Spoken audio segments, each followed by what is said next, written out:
Hello everyone, welcome to the my channel study with Maheshwari. आप लोगों का मेरे चैनल स्टडी विथ माहेश्वरी में स्वागत है। चलिए, आज हम लोग जानते हैं जो भाषा क्या है, हिंदी में भाषा का क्या महत्व है ना।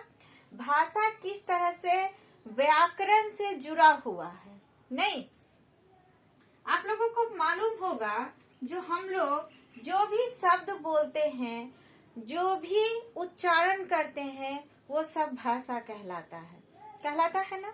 देखिए, मनुष्यों के द्वारा या पशु पक्षी भी अपनी अपनी भाषा का प्रयोग करते हैं ना। बिल्ली के भाषा को कोई समझ नहीं सकता है, लेकिन वो भी तो भाषा है। कौवा का भाषा को कोई समझ नहीं सकता, लेकिन है तो वो भाषा ही। तो भाषा उसे कहते हैं जिसके द्वारा हम अपने विचारों को व्यक्त करते हैं, हम अपनी भावनाओं को व्यक्त करते हैं, है ना। भाषा एक पानी के तरह है जो हमेशा चलता रहता है, निरंतर गति में रहता है भाषा। ठीक है, ये सभी समाजों का अलग अलग होता है, किसी व्यक्ति विशेष पे भी निर्भर करता है, वर्ग पे निर्भर करता है, अलग अलग देश का अलग अलग भाषा होता है। भाषा क्या होता है, ये परंपरागत और अर्जित दोनों टाइप का होता है। परंपरागत मतलब जैसे वो भाषा जिसका प्रयोग हमारे पूर्वज लोग करते थे और उसी का हम लोग आज प्रयोग करते हैं, है ना। मतलब जो हमें मिला है एक तरह से विरासत के रूप में। नहीं, जैसे जाति जो होता है ये हम लोग अर्जित नहीं करते हैं, ये हमें मिलता है एक विरासत के रूप में, है ना। और जैसे शिक्षा होता है, एजुकेशनल क्वालिफिकेशन जो होता है, ये हम लोग अर्जित करते हैं, ये हमें विरासत के रूप में मिलता नहीं है ना। लेकिन भाषा जो है ये दोनों टाइप का होता है, ये हमें मिलता भी है, हमारे पूर्वजों द्वारा ये हमें सिखाया भी जाता है ना। और इसका हम अपने आप से स्वयं से विकास भी करते हैं। नहीं, तो ये जो है भाषा क्या है, परंपरागत और अर्जित दोनों टाइप्स का होता है। ठीक, अब भाषा क्या है बताइए। तो भाषा को जानने से पहले आप लोगों से एक गुजारिश है, क्या जो आप लोग चैनल को सब्सक्राइब नहीं करते हैं, वीडियो देख लेते हैं वो भी पूरा नहीं देखते हैं, स्किप करके देखते हैं, तो ऐसे काम नहीं चलेगा। आप लोगों ने वीडियो को पूरा देखना है, स्किप बिल्कुल भी मत कीजिएगा और चैनल को सब्सक्राइब कीजिएगा और उसको ज्यादा से ज्यादा लोगों तक शेयर कीजिएगा, पहुंचाइएगा, है ना।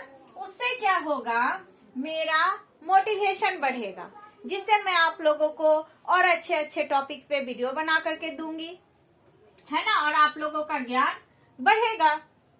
चलिए, तो भाषा क्या है। भाषा वह शब्द है, वह ध्वनि संचार है जिसके द्वारा हम अपने भावनाओं को, हम अपने शब्दों को व्यक्त करते हैं। जैसे अभी जो हम बोल रहे हैं ये भी भाषा है, लेकिन क्या है, जो इसका सार्थक कर्म होना चाहिए, है ना। जैसे कि हम बोलेंगे भाषा क्या है और इसी को हम बोलेंगे है भाषा, तो समझ में आएगा? नहीं समझ में आएगा। इसीलिए भाषा को समझने के लिए ध्वनि समूह का जो कर्म है वो भी सार्थक होना चाहिए, तभी ना हम समझेंगे। जब तक वो सार्थक नहीं होगा, जब तक सामने वाले को समझ में नहीं आएगा, तब वो भाषा कैसे कहलाएगा, तब वो भाषा नहीं कहलाएगा। ठीक है, तो व्यक्त किए जाने वाला ध्वनि का सार्थक कर्म, सार्थक समूह ही भाषा कहलाता है। ठीक, तो भाषा जो है ये किससे बना है, ये संस्कृत के भास धातु से बना है। किससे? भास धातु से, जिसका अर्थ होता है व्यक्त करना। क्या व्यक्त करना? अपने विचारों को, अपने शब्दों को, है ना। भास धातु से बना है। वास्तव में पूरा का पूरा हिंदी जो है वो संस्कृत से ही लिया गया है। तो हिंदी का जो भाषा होगा वो कहाँ से लिया जाएगा, वो तो स्वाभाविक है जो संस्कृत से ही आएगा, है ना। तो संस्कृत के भास धातु से भाषा को लिया गया है, जिसका मतलब क्या होता है, व्यक्त करना। किसका मतलब? भास का मतलब। चलिए, तो भाषा जो है ये अनेक रूप में भी हो सकता है ना। तो भाषा जो है किसके किसके माध्यम से भाषा हो सकता है, क्या है भाषा का रूप, चलिए उसको जानने से पहले हम जानते हैं कुछ भाषा का सटीक परिभाषा। ऐसे तो भाषा को परिभाषित करना बहुत कठिन काम है, लेकिन कुछ साहित्यकार ऐसे हैं जिन्होंने भाषा को परिभाषित भी किया है और समझाया भी है। उनमें से कुछ को जानते हैं हम। तो क्या है, डॉक्टर बाबूराम सक्सेना जो हैं, इन्होंने कहा है जिस ध्वनि चिन्हों द्वारा मनुष्य परस्पर विचार विनिमय करता है उसे भाषा कहते हैं। ध्वनि चिन्हों मतलब जो शब्द हम लोग बोलते हैं, जो ध्वनि हम लोग मुंह से व्यक्त करते हैं, है ना, उसके द्वारा मनुष्य जो है परस्पर विचार विनिमय मतलब जो हम एक दूसरे के साथ बातचीत करते हैं, अपने विचारों को बोलते हैं। जैसे पढ़ना अच्छा बात है, हम लोगों को पढ़ना चाहिए, है ना। तो ये सभी क्या है, अब तो हम अपने आप को नहीं बोल रहे, जैसे अभी हम आप लोगों से कह रहे हैं ना, तो ये हुआ विचार विनिमय करना, ठीक। तो इन्होंने क्या कहा है, जो मनुष्य जिस ध्वनि चिन्हों द्वारा विचार विनिमय करते हैं उसी को हम लोग भाषा कहते हैं, ठीक। उसके बाद डॉक्टर मंगल देव शास्त्री जो हैं, उन्होंने क्या कहा है, भाषा मनुष्य की उस चेष्टा को कहते हैं, चेष्टा का मतलब कोशिश, उसको कहते हैं जिससे मनुष्य अपने उच्चारण किए गए वर्णात्मक, अब उच्चारण तो आदमी करता है, अब उच्चारण जो करता है वो लॉन्ग सेंटेंस मतलब बड़ा वाक्य में भी करता है या थोड़ा सा शब्दों में भी कर सकता है। जैसे जाओ, थोड़ा सा शब्द है ना। अब अगर हम इसको बोलेंगे तुम यहाँ से जल्दी जाओ, तो ये लंबा सेंटेंस हुआ, तो ये थोड़ा वर्णात्मक हुआ और ये शब्दों में हुआ ना। तो इसके द्वारा अगर अपने विचारों को प्रकट करता है तो वो भाषा कहलाता है। समझ में आया? यानी क्या है, पूरा रूप से जो मनुष्य की उस चेष्टा को भी भाषा कहते हैं जिससे वह अपने विचारों को व्यक्त करता है। चलिए, अब डॉक्टर श्याम सुंदर दास जी ने क्या कहा है, मनुष्य और मनुष्य के बीच वस्तुओं के विषय में अपनी इच्छा और मति का आदान प्रदान करने के लिए व्यक्त ध्वनि संकेतों का जो व्यवहार होता है, यानी मनुष्य तो सिर्फ अपना ही विचार नहीं व्यक्त करता है, क्या करता है, किसी वस्तु के विषय में, जैसे ये चेयर अच्छा है, ये बोर्ड अच्छा है ना, किसी वस्तु के विषय में भी बात करता है, उसके विषय में भी अपनी इच्छा या भावना व्यक्त करता है। जैसे मुझे वो ड्रेस चाहिए, है ना, तो हम अपना भावना व्यक्त किए किसके विषय में, उस ड्रेस के विषय में। तो वो भी क्या कहलाता है, वो भी जो संकेत, ध्वनि संकेत जो हम अपने मुंह से व्यक्त कर रहे हैं, उससे भी हम लोग क्या कहेंगे, भाषा कहेंगे। क्या कहेंगे, भाषा कहेंगे। अब भाषा जो होता है वो ध्वनि संकेत के रूप में भी हो सकता है। ध्वनि संकेत के रूप में कैसे समझा जा सकता है, देखिए, जैसे कि आप लोग बहुत बार देखे होंगे, जो ट्रेन चलती है, ट्रेन चलने से पहले हरा झंडा दिखाता है, हरी झंडी दिखाई जाती है, आप लोगों ने देखा होगा, या सिग्नल पे हरा दिखाई देता है, हरा लाइट दिखाई देता है। आप लोगों ने कभी गौर किया है?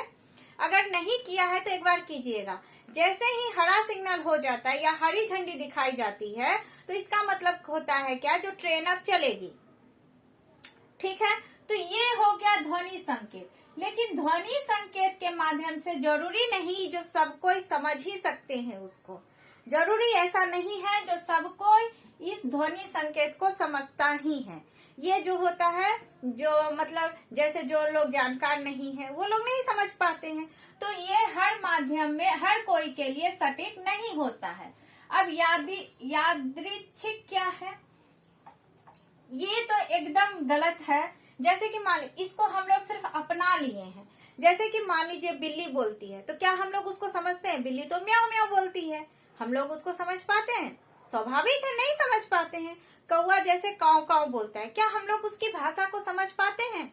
नहीं समझ पाते। लेकिन क्या है, हम लोग समाज में उसको अपना स्थान दे दिए। जैसे काव काव का आवाज आता है तो हम लोग इतना समझ जाते हैं जो वो कौवा बोल रहा है, लेकिन कौवा क्या बोल रहा है ये तो नहीं समझ पाते हैं। इसलिए भाषा को क्या कहा गया है, यादृच्छिक कहा गया है। अब रूढ़ किस प्रकार का है, रूढ़ किस प्रकार से है?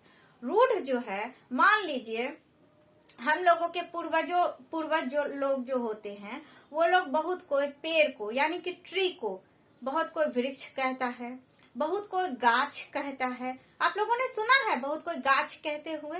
तो वो जो भाषा है यानी गाछ ट्री को इंडिकेट कर रहा है, लेकिन हम लोगों को वो शब्द कहाँ से मिला? अपने पूर्वजों से मिला ना। तो यही सब शब्द रूढ़ कहलाएगा। लेकिन हम लोग जानते नहीं है जो ट्री को, पेड़ को गाछ क्यों कहा जाता है, या पेड़ ही क्यों कहा जाता है, या औरत को औरत ही क्यों कहा जाता है। बस हम लोग क्या किए हैं, इसको अपना लिए हैं, एक भाषा बना लिए हैं, जो हाँ ऐसा जो है ये औरत है, ये जो है ये पेड़ है, ये नीम का पेड़ है, ये इसका पेड़ है, इसको बुक किताब कहेंगे। लेकिन ये तो नहीं जानते हैं जो किताब ही क्यों कहा जाता है, नहीं पता। इसलिए भाषा को क्या कहते हैं? रूढ़ प्रकार का कहते हैं। ठीक, क्यों? क्योंकि उसके पीछे का कारण हम लोग नहीं जानते, बस उसको सिर्फ हम लोग अपना लिए हैं और अपने शब्दों के द्वारा व्यक्त भी करते हैं। उस चीज को इंडिकेट करने के लिए, उस चीज को बताने के लिए हम लोग वही शब्द का इस्तेमाल करते हैं। अब जैसे किसी को बताना हो जो नीम का पेड़ गुणकारी है, तो पेड़ ही ना कहेंगे, या अगर वैसा पूर्वज लोग हुआ तो गाछ कहेंगे, वैसा कोई हुआ तो ट्री कहेंगे, है ना। लेकिन क्यों ऐसा कहते हैं, मतलब पेड़ को हम लोग पेड़ क्यों कहते हैं ये पता नहीं। तो इसलिए भाषा को क्या कहते हैं? रूढ़। ठीक, अब देखिए भाषा जो है किससे बना है, भाषा का अंग क्या है? भाषा जो है एक वाक्य का निर्माण करता है। किसका निर्माण करता है? वाक्य का।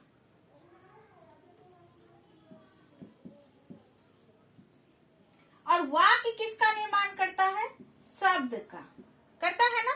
सॉरी, शब्द से वाक्य बना है, वाक्य से भाषा बनता है, और शब्द किससे बनता है? ध्वनि से या वर्ण से बनता है ना। यानी भाषा पूरा किस पे डिपेंड होता है? ध्वनि पे डिपेंडेंट होता है ना। यानी भाषा में सबसे ज्यादा महत्व किसका होता है? ध्वनि यानी वर्ण का होता है। ऐसे तो भाषा के ये सभी अंग है, वाक्य, शब्द और ध्वनि, भाषा के ये तीनों अंग हैं। ठीक है।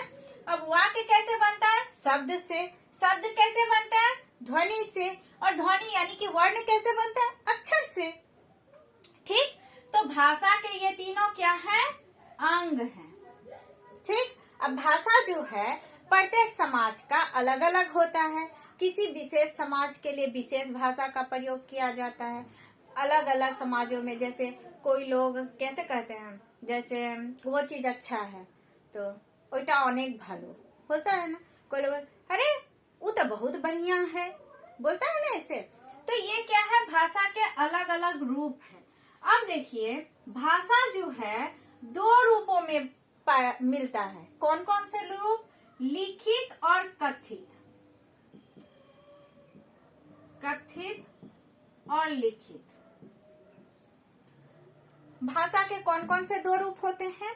कथित और लिखित। कथित का मतलब जिसको हम कह करके व्यक्त करते हैं, जिसको हम बोल करके व्यक्त करते हैं, उसको क्या कहेंगे? कथित। और लिखित क्या होता है? जिसको हम लिख करके व्यक्त करते हैं, जिसको हम किसी से बोलते नहीं, बस लिख करके बता देते हैं। जैसे कथित के रूप में तो हम लोग आपस में जो बातचीत करते हैं, घर में जो विचारों का आदान प्रदान होता है, उसको कथित कहेंगे। और लिखित क्या होता है? जब भी आप लोग स्कूल कॉलेज जाते होंगे तो आप लोगों को एक नोटिफिकेशन मिलता होगा, जैसे हॉलीडे का नोटिस है ना, मिलता है ना, हॉलीडे का नोटिस या वगैरह वगैरह। आज जैसे स्कूल बंद है, किस कारण से बंद है, तो इसका एक नोटिस मिलता है। एग्जाम होने वाला, इसका एक नोटिस आता है। तो वो क्या होता है? वो होता है लिखित भाषा। क्या होता है? लिखित भाषा। अब देखिए बहुत जगह पे जो है भाषा के, पूरे देश में भाषा के अलग अलग रूप है। अब ये कथित भाषा भी जो है ये अनेक प्रकार का होता है, और ये दोनों रूप मिला करके अनेक प्रकार का भाषा होता है ना।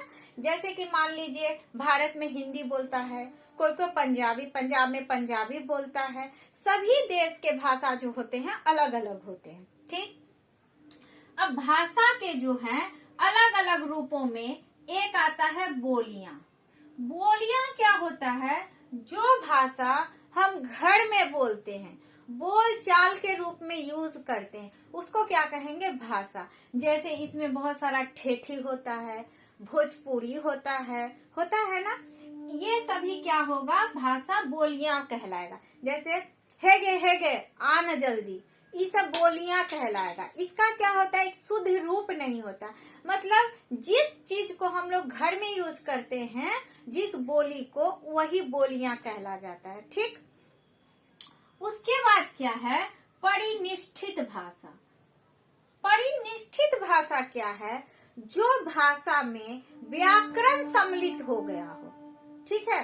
जो शब्दों के समूह में, जो वाक्यों में व्याकरण का समावेश हो गया हो, ऐसा भाषा को परिनिष्ठित भाषा कहेंगे। यूं तो भाषा क्या है? व्याकरण का भाग है।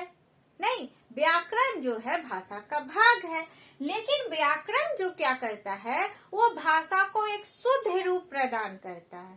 ठीक। वो क्या करता है? भाषा को एक सही रूप प्रदान करता है, सही दिशा प्रदान करता है ना। तो ऐसा भाषा को क्या कहेंगे? परिनिष्ठित भाषा कहेंगे।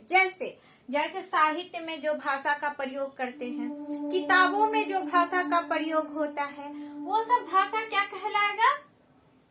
परिनिष्ठित भाषा कहलाएगा। ठीक। अब राजभाषा क्या होता है? राजभाषा जो है, जब कोई देश कोई भाषा को अपना लेता है, उस भाषा का प्रचलन पूरे देश में विकसित हो जाता है, या किसी भी भाषा का प्रचलन पूरे देश में व्यापक रूप से होता है, तो उस भाषा को राजभाषा घोषित कर दिया जाता है। जैसे हमारे देश में हिंदी को राजभाषा घोषित किया गया है ना। जैसे कि जर्मनी का राजभाषा क्या है? जर्मन है ना। फ्रांस का भाषा फ्रांसीसी है ना। तो उसी तरह से राजभाषा क्या होता है? जब कोई भाषा पूरे देश में व्यापक रूप से फैल जाता है, अपना एक विशालतम रूप धारण कर लेता है, तो उसको क्या कहेंगे? राजभाषा। जैसे हिंदी, तमिल, पंजाबी, हम लोग उर्दू, ये सब क्या है? भाषा हम लोगों के देश में, यानी कि भारत में, ये सब भाषा को राजभाषा की श्रेणी में रखा गया है। हमारे देश में कुल 18 राजभाषा। एक बार इसको चेक कर लीजिएगा, शायद ये डेटा पुराना भी हो, नया पता नहीं हमको, क्योंकि जब भी कोई भाषा का यूज व्यापक रूप से होने लगता है, तो उसको राजभाषा में सम्मिलित कर दिया जाता है। अब इधर हाल फिलहाल में अगर किसी भाषा को सम्मिलित किया गया होगा, तो उसके विषय में मुझे नहीं पता है। अब परिनिष्ठित भाषा में खड़ी बोली, एक खड़ी बोली जो आता था, पहले इसको बोलियां के रूप में रखा गया था, लेकिन खड़ी बोली को अब क्या किया गया है?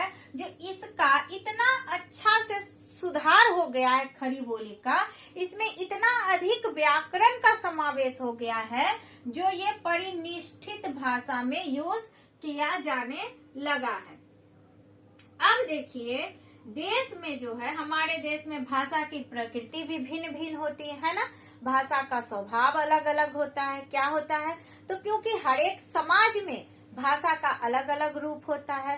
कहीं समाज में भोजपुरी का बोलचाल अधिक रहता है, तो किसी समाज में बंगाली का, किसी समाज में ठेठी का, किसी समाज में हिंदी का होता है ना। तो उसी तरह से भाषा के भी भिन्न भिन्न रूप है। हम लोग जिस भाषा को समझते हैं, उसी का उच्चारण करते हैं, उसी के द्वारा अपने विचारों को प्रकट करते हैं, उसी के द्वारा अपने भाव को प्रकट करते हैं, है ना। मुझे तो उतना अधिक भाषा नहीं आता है, पर कोई कोई जो होते हैं वो विभिन्न भाषाओं के धनी होते हैं, है ना। तो चलिए, आज हम लोग जाने जो भाषा क्या है, इसका कैसे प्रयोग होता है, इत्यादि इत्यादि। जो भी जाने, आप लोग वीडियो को पूरा देखिएगा, पूरा ही देखिएगा, ठीक है। और सब कोई अच्छे से रहिएगा और अच्छे से पढ़ते रहिएगा।